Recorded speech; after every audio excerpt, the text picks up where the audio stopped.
Joey Strube here, Bikeman Performance. We're doing a Tech Tuesday segment on what you do when you get a new belt. So I'll just grab one off the shelf here.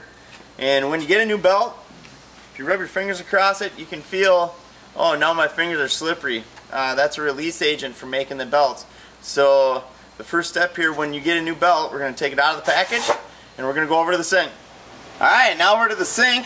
We got the belt outside of the case. We're going to get it wet here. And then get some Dawn dish soap. It's good at degreasing things. So we'll get this all over the belt, on the sides.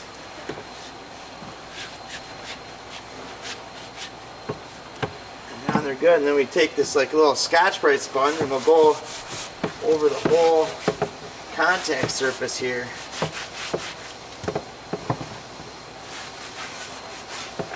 Make sure all that release agent is off of there. You need both sides. You need the inside, the outside. It's everywhere, so you just got to get it off of everything.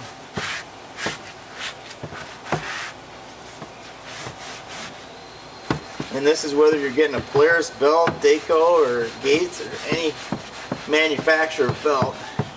And then once we get that all scrubbed up, use hot water to rinse it off.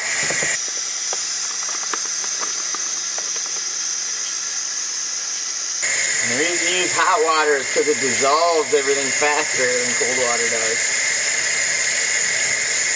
Cold water works, it just takes more of it.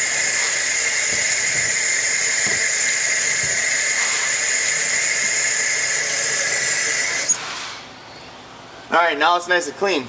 And now that we got the belt all nice and clean, it's time to install it on the machine. Now there's some things you need to know about when you install it on the machine.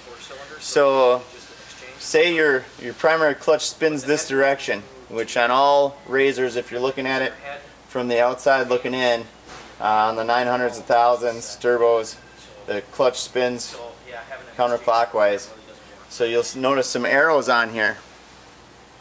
The arrows go the direction that the belt travels. So when we install that, we need to make sure that the arrows are in the proper direction. Now if your belt does not have arrows, some manufacturers of belts don't use an arrow, but then they assume that when you're looking at the numbers, if you're looking at them on the top side of the belt, you can read them. If they're upside down when you're reading them, you have the belt on there backwards. So we have arrows and numbers, letters that indicate which way that belt's supposed to spin. Now once you get it on the machine, you're going to want to take it real easy for the first few hours. If you have a vehicle with low range, you're going to want to keep it in low range and stay under half throttle for the first 2 hours of use for best belt life. That should get you on the trails and going. Another thing you can do is you can take acetone and clean your clutches when you have your belt off before you put your new belt on as well, and that'll help give a nice clean surface and you don't get any greases or oils impregnated into the belt. Another thing you can keep an eye on when you're touching a belt, you want to make sure your hands are clean. If you have oily hands, it's not time to touch the belt. You want to wash your hands nice and clean before you're playing with that belt surface, because all that oil and grease takes away from the bite and will build heat and decrease your belt life. So that's Joey, Tech Tuesday, Bikeman Performance. Go check out all our products, bikemanperformance.com.